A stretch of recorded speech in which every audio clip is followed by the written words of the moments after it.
Okay, we are about ready to start. And if there's somebody that don't know me already, my name is Timo Väätäinen, the reigning world champion. And today we are trying to find out how to player, maybe not me, somebody, estimate or somehow find the truth of the backgammon position in few seconds. And if there's any questions, just raise your hand and ask me. I'm trying to answer. And thanks to the Finnish players, I did have some questions already before. There's 5 questions. Thank you. And the first one goes like, okay, I have to answer for the main thing. You have to give yourself more time than I did get myself in Monte Carlo last year. And there's XG, the extreme backgammon, speaks much better than me. Just listen to me. Okay. So, and the first question is how to avoid blunders. And do you have any answer for that? Because I do have some tips for that. And there's some other questions too. But let's go to the. It's so huge that it's not so easy to give the direct. I mean, it's something that you can tell that works in every position. And but I'm going to show you how to use the extreme gammon. The bot nowadays is the best one. And I hope that if you play in the main or in the intermediate tournament, so you're going to use the one. And most of you have the one in your computer. And the one thing you have to make your homework before the tournament, like you have done. I'm sure everybody. You are training and you know the take points and you know everything. We used to maybe few decades before, 90s or something, we have a pencil and paper and try to count things. But nowadays we don't have to count anything. We know it, but already before. To take 0.5 away, 2 away, it's something. It's 25 or whatever. It's 17 or something. You have to just know that if you want to do quickly the decisions, so do your homework. That's the easiest way. You don't have to. You just enjoy in the tournament. It's the best part of the backgammon that you can come here and just enjoy it. You know everything. You don't have to think anything. Just check the dice, and that's how it goes. But okay, there's a few tips I have. And when you use the extreme backgammon, there's you can find out the take points with Control Alt K.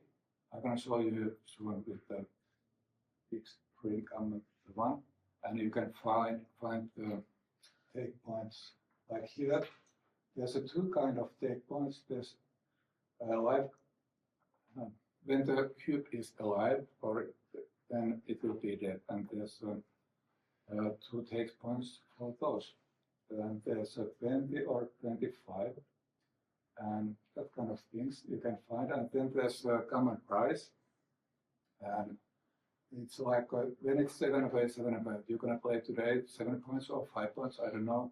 The take point and common price is almost the same like in the money game. Actually, in the 5 points match, it's 0.7 or something. It means that the gammon is more valuable than you give the cube.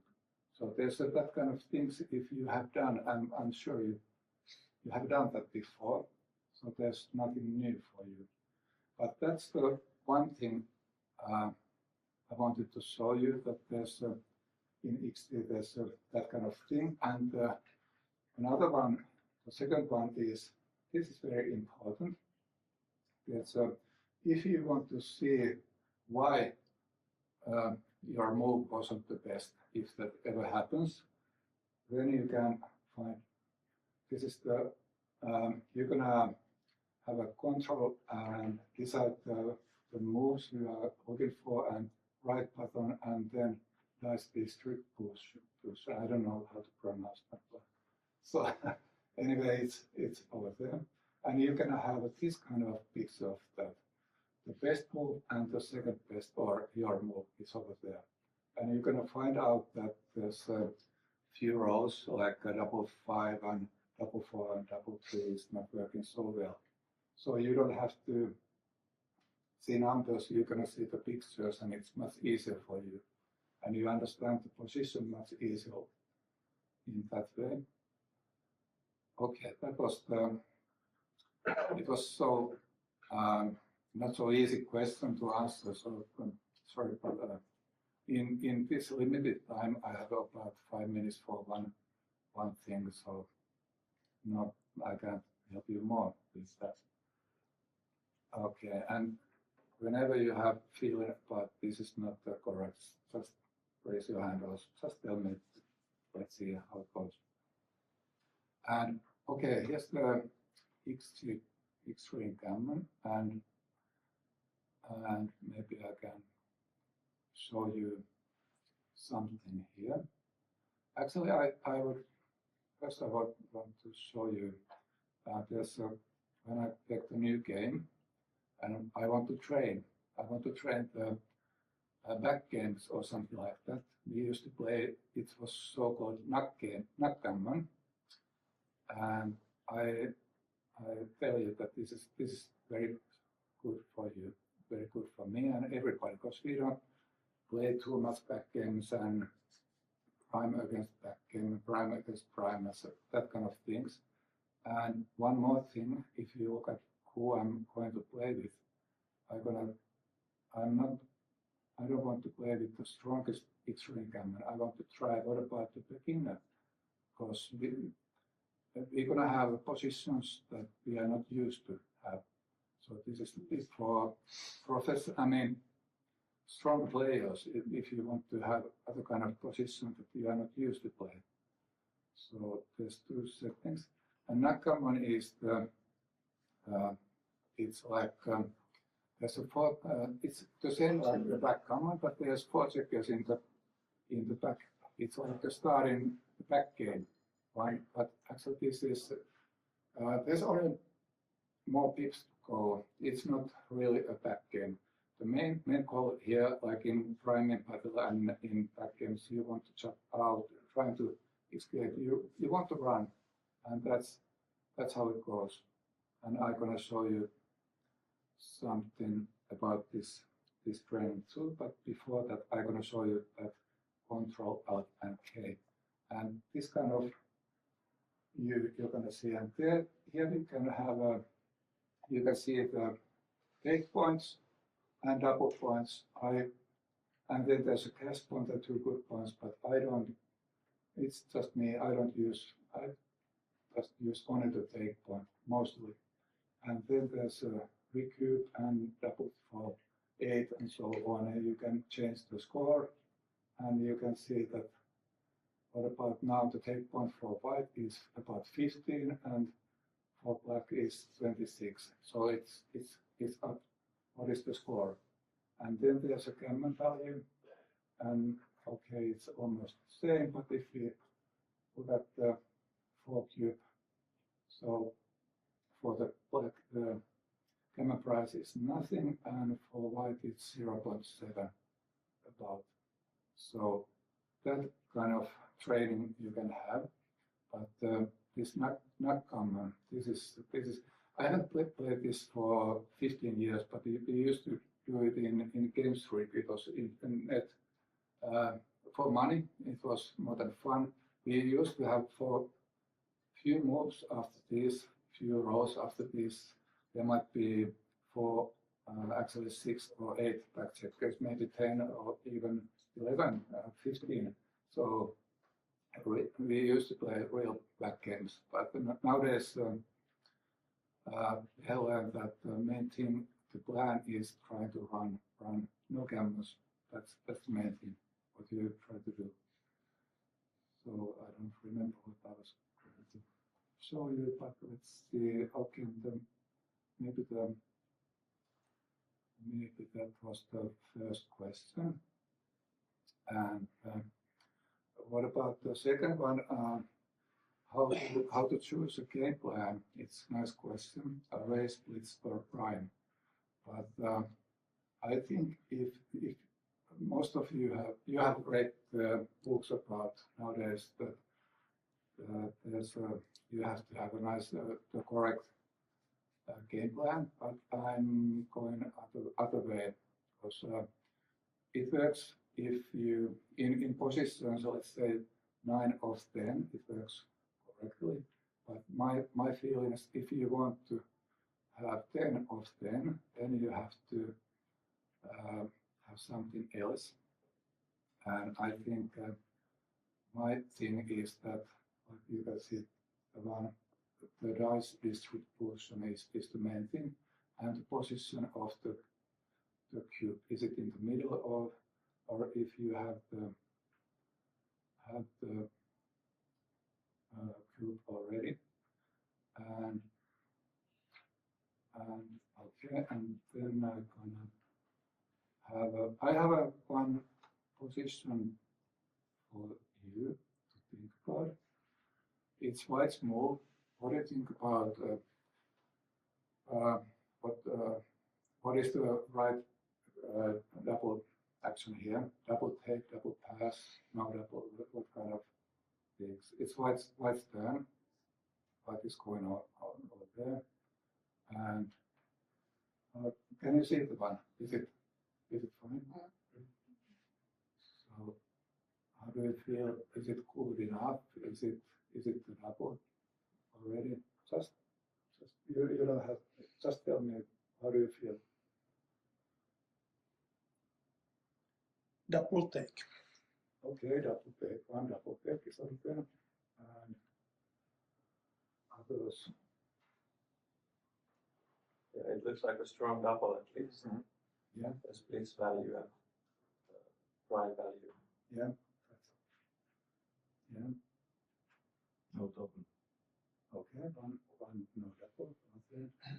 I was thinking no double because of those two quite behind. Yeah, this one over there. Yeah. Okay. And what about this? I'm giving you some tricky thing. Is the bitcoin important here, or how do you feel that? Is it important? No, maybe it's not. Yeah.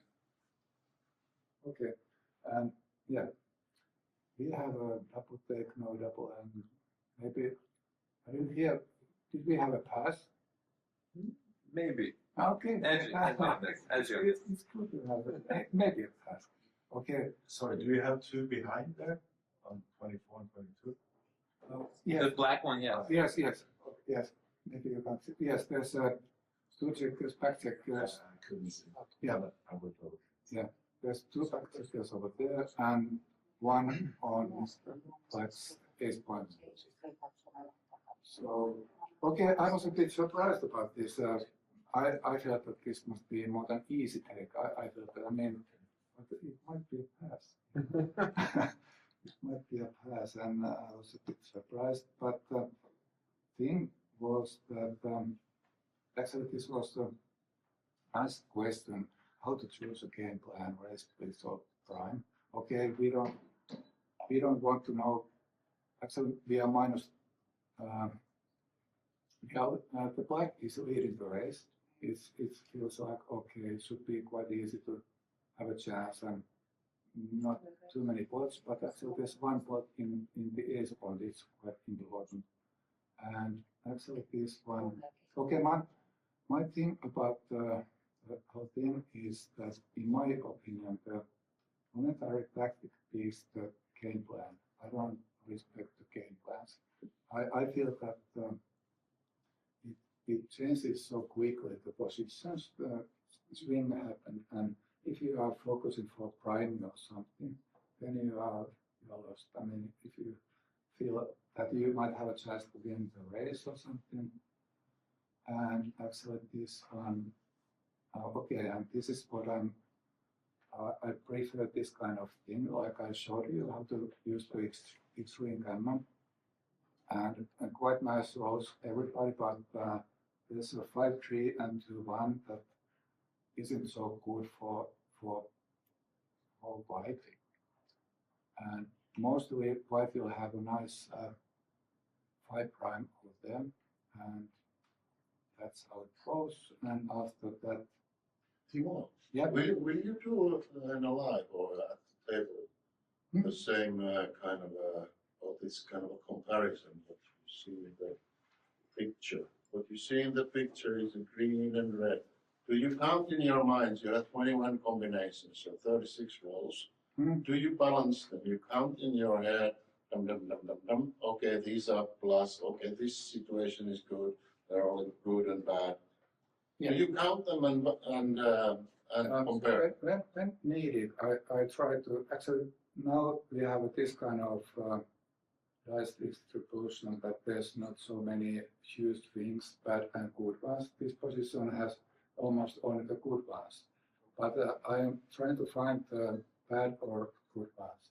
Yes, that kind of things in some position I do, but in this position, actually this is a small pass, decent. I mean 0.06. It's a pass, and the main thing for was that this for black there's a pots in white's ace point and 3 point and own ace point. And the bad news is that white is favored to make the 5 prime, at least broken 5 prime. And then there's no flexibility in the black's position at all. And the one thing quite important is how do you feel what kind of, this is the, I'm using this kind of thing, I'm using that what kind of prime black does have. And actually you have to see the one that 3 point and is it 9 point. They are not the same prime. They are not part of the same prime. So you are having only 3 broken, very broken 3 prime. So that's the main thing I think so. And the pot in the ace point is always bad news. It's waste. And I was a bit surprised that this was a pass, but okay, but midpoint is stripped and there are other stripped points. There are no builders anywhere. yes, there's no flexibility in this position for black at all. And there's 70 wins and 25 gammons, and that's the one reason. And my kind of job is to make a TV count, dot count pips. It's actually quite useful. I mean, it's quite good one. Okay. And now we go to the. Let's see how much we have time. We have more than 6 seconds.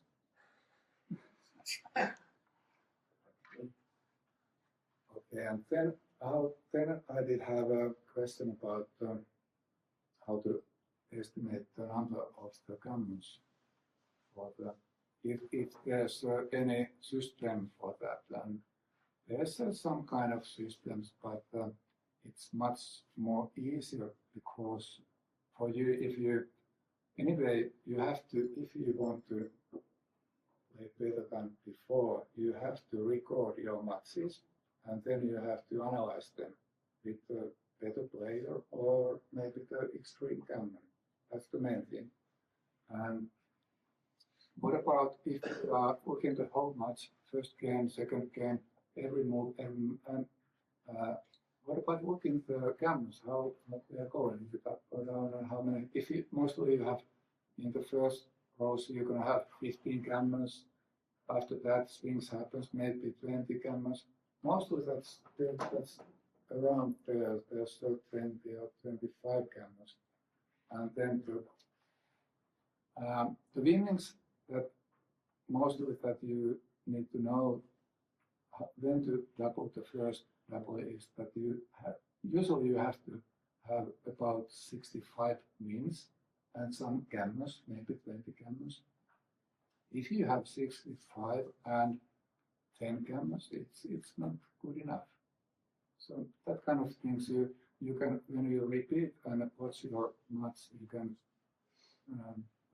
check how many gammons there are. That's the way I use. But of course I do have some reference positions that I know exactly. Okay, there's how many gammons there are, but I don't remember too much of those.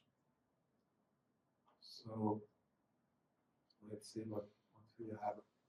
I don't remember what we have. I answered something. Okay, don't even try to count, but do the extreme workout. Wait and record, and then analyze and track the number of the gammons in different positions. Yeah. And like here, you can see when you have recorded the match and check how many gammons there are. You can see over there how many gammons, about 15 in this kind of position. And when you have checked a few matches, you're going to see that, okay, you don't have to, you can feel that how many, if there's 15 or 25, there's a huge difference. It's much, it has to be other kind of position. And now we have a position that there's about 20 gammons, and now we can see there's 2 plots. Actually, there's, if you can see over there, it's one checker in the, is it 24 point? Yes, in the white space point. So hitting with the 2 and 3 and 1. So there's 3 plots, and that means that there's 20 gammons. Even this is a kind of opening thing. And this is the way I do count. I mean, I don't count, but I feel that there must be many gammons, or maybe there's none of them. Not so many gammons. And now we have 30 gammons. And that's the first thing you have to check in the position. Is there anybody on the bar? And that means you can feel the gammon. And if you have a black checkers, you have only 60 wins, but you have 30 gammons, so it's borderline double take. And this is how I count. I mean, I feel the positions. This is much easier than some rules that, okay, there's a 5 black checkers and there might be a prime, and there might be there's many ways to estimate or analyze the position, but much easier to notice that, okay, my first thing usually is there, if my opponent does have any kind of prime and this kind of position, there's none. It's much easier for black to jump out, run away, and win the game. But nice to notice that there's only 61 wins, and mainly it's because there's not so many checkers in the zone. Usually, if there's only 8 checkers in the zone, now there's 9 checkers. Usually, if there's 8 checkers, that means there's no more than 60% wins. It's nice to remember that kind of things. If there's a 9, usually there's 65 wins or something like that. So, okay. Just ask me something if you. What about if there is a 10 checkers in the zone? Okay, then that's nice. Then there must be some more gammons. What about I don't know exactly. What about the winning percentage? Does it goes up? Right. Yes. It's up to what kind of prime is white does. If you don't have any prime, then it's done. I mean, but anyway, if white has any kind of anchor or maybe chance to, like here, white is favorite to have 2 anchors, so the winning chance is not so high before. I mean, it won't be 80.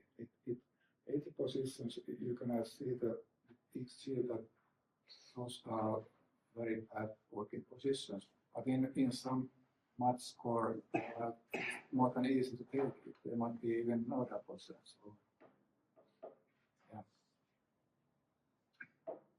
Okay. That was about the gammons. And I'm going to show you these kind of things before, and then if we have time, I can show something with the XG.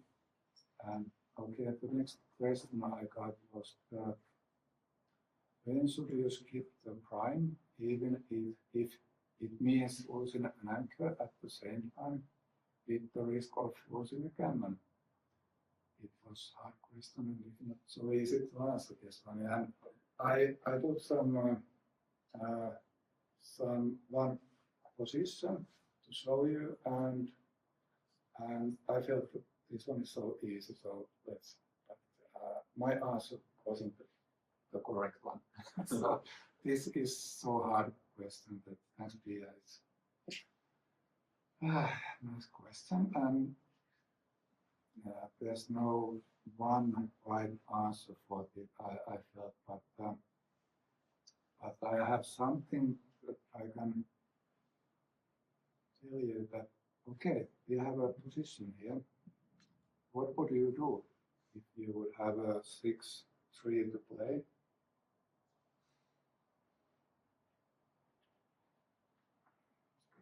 Would you run away, jump out with the backchecker, or otherwise you have to play from the mid to the 7 point and maybe hit, or maybe to the 4 point?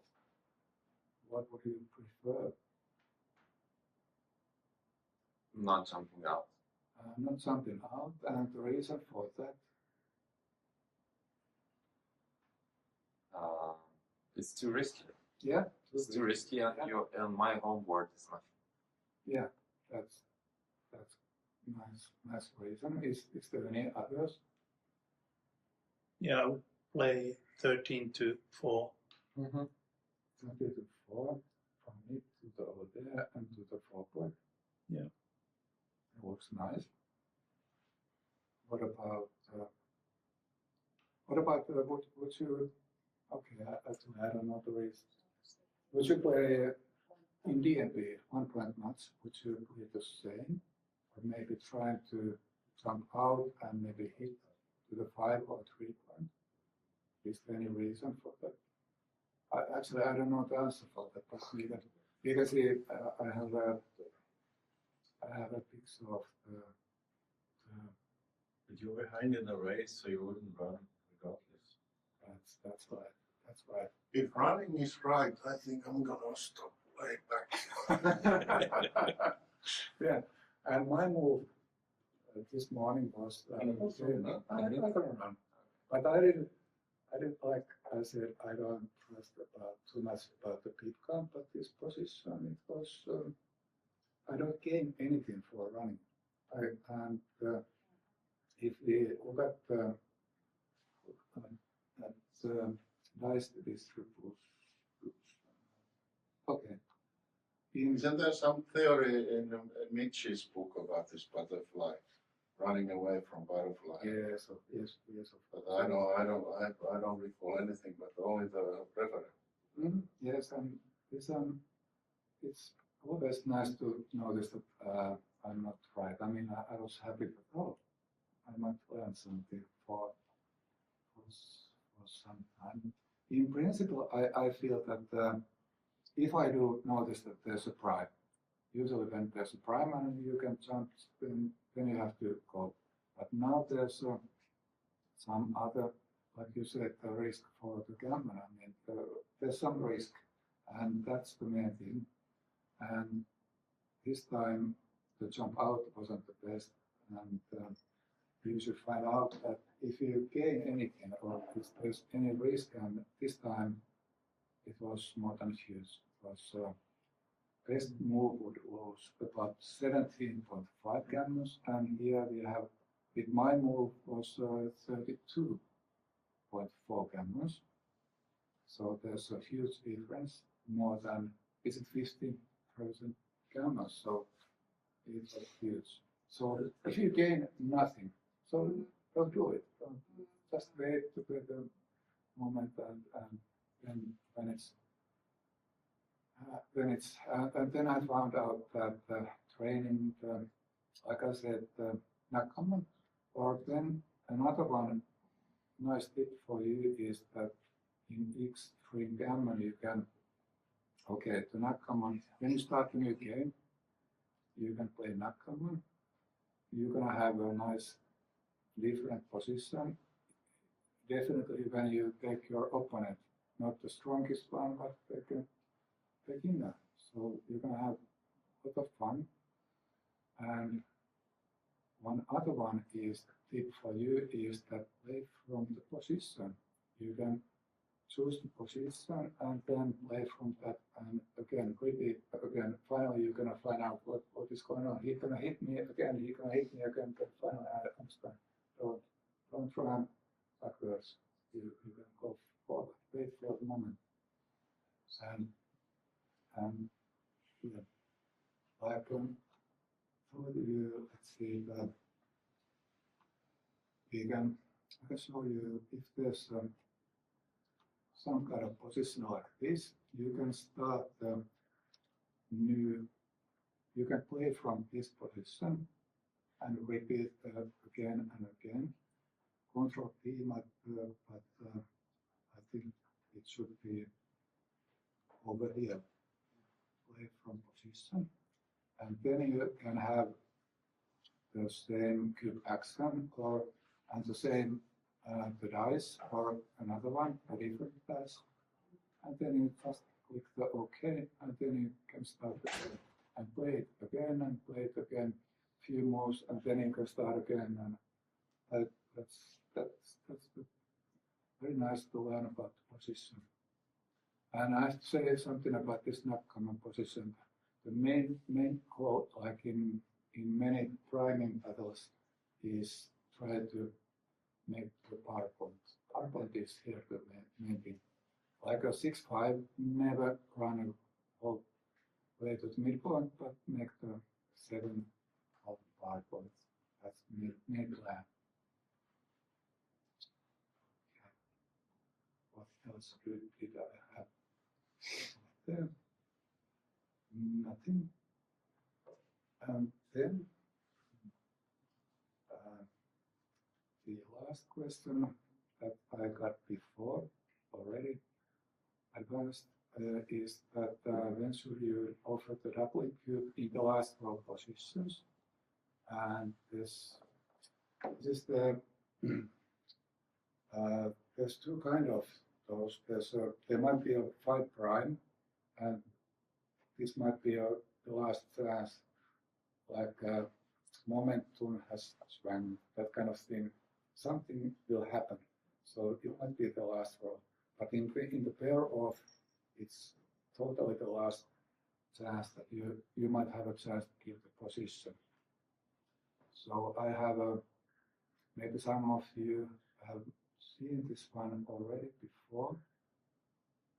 I don't remember this. This one. This was another one. This kind of position. How do you feel? I mean, the score is here more than important. And this is what I told you about, that you have to be prepared for the tournament. You know the take points, you know the doubling points, some kind of things. And now we have maybe you can see it's 5 points match, like maybe today. And the black is leading 3-0. And how do you feel in the first, maybe you don't have more than 6 seconds, you don't have time to think about it, you feel something. Is this the first thing, is this the last row position? Is this, is like this, how do you feel? Is this one? Yeah, it's a last row position. Yes, definitely, this is the one. So, is there any chance that black will keep the cube like here? I remember this. I actually Yes. was in one particular match, 5-point match in Hoops, Oh, maybe a year back. Something like that. This score actually is a funny one. You can do the math. Okay, let's assume Black gives the key.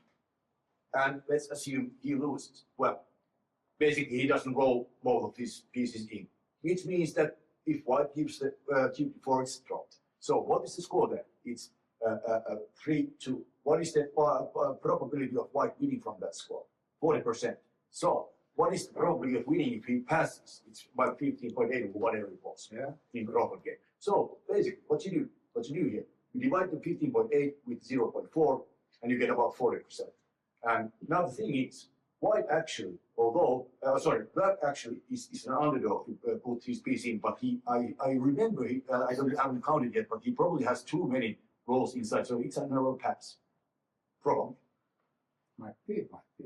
And how many rolls do Actually, Black? that's That's the yes, that's the main. So that is a surprising fact actually, but unless you do the math with a method, you actually find the right conclusion. Yes, that's right. But the main thing, like I started, was that you have to do this kind of things 1 year before. I mean, you have done.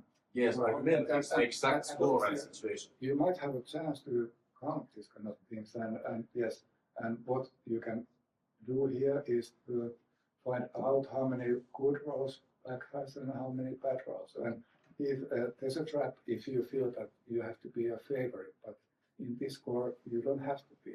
You can be under less than 50%. I mean, I can show you. And like I told you, it was Control Alt and K, and you can find to take points and doubling points and that kind of things. If you do that, probably the time you might remember something that there might be a chance this might be a double, even there's many bad rolls. Like it's needed, like needs the 6 something, 6-1 doesn't work, double 5, double 4, double 3, double 2 is just fine. So, okay, that was the question. Now let's find out what did I do to find something.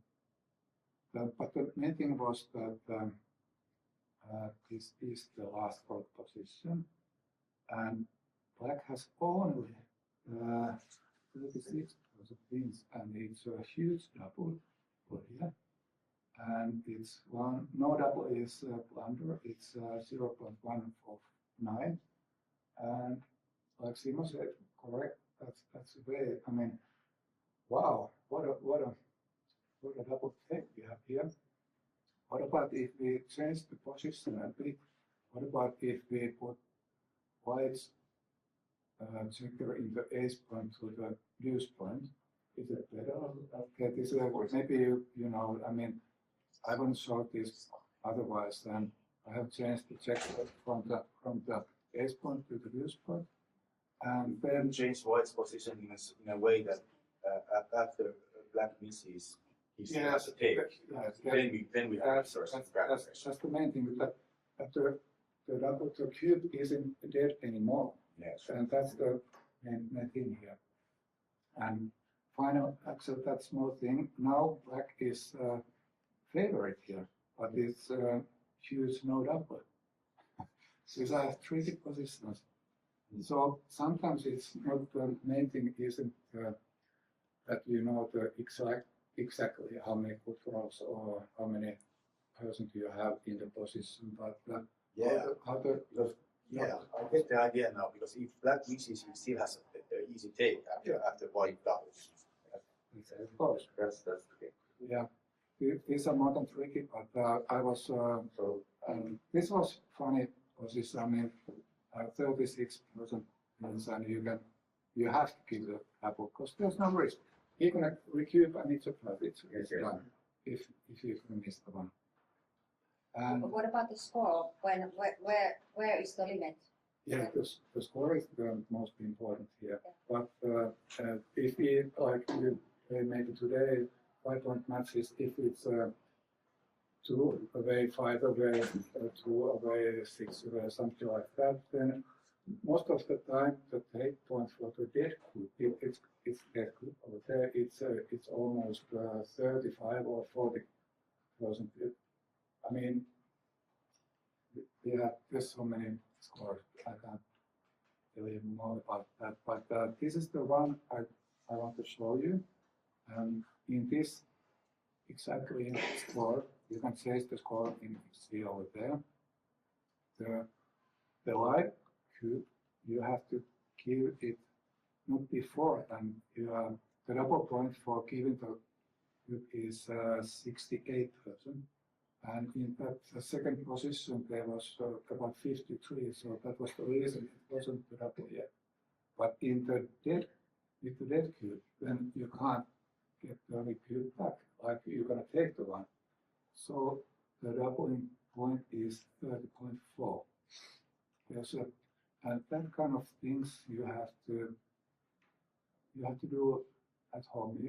We can't do it. We can't count everything in tournament, and you have to do it advanced. Yeah. Very tricky position. Thanks, Simo, for the question. And okay, we have still a few seconds.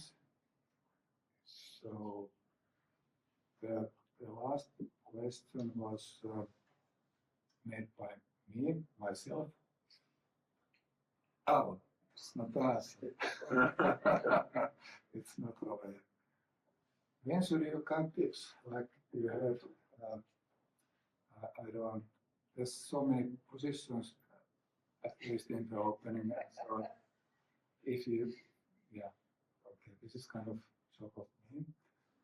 If we have 6 seconds left, but okay, my opinion is that pip count is more than important. Actually, started writing a book about that, and I have my method for counting the pips.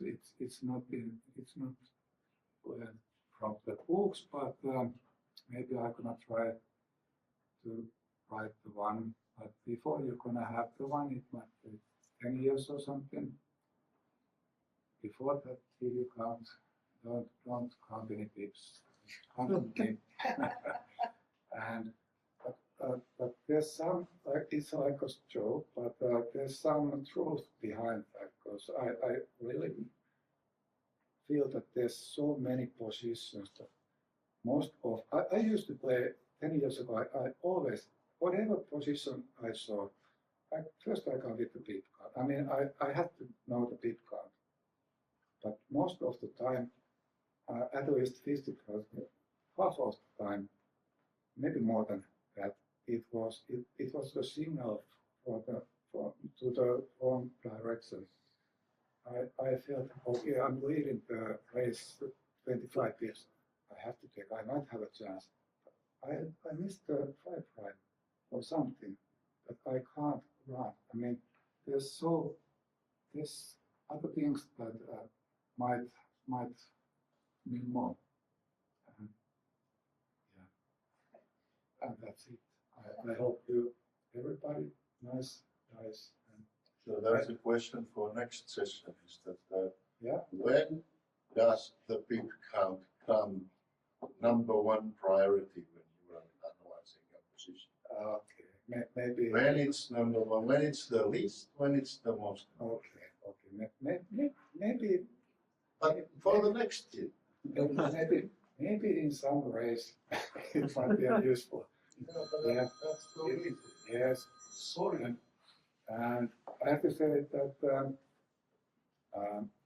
because for a few years I haven't tried to find out other things that are more important than the pip count. I've noticed that it's not so. I used to know the pip count like that, and I have a method for that, and I have to train that again, because sometimes I'm not using is it the racing pip? I mean the running pip. Running pip. I'm not using that because I'm not that young anymore. I don't want to remember 5 plus. I don't want to that kind of things. If you play 10 hours in tournaments one day. You have too many pips inside your head. So I want to think about something else. Yeah, that's that thing. And I hope that everybody gonna win today. But let's see. And I hope that you remember something about this today. So yeah, thank you. Thank you.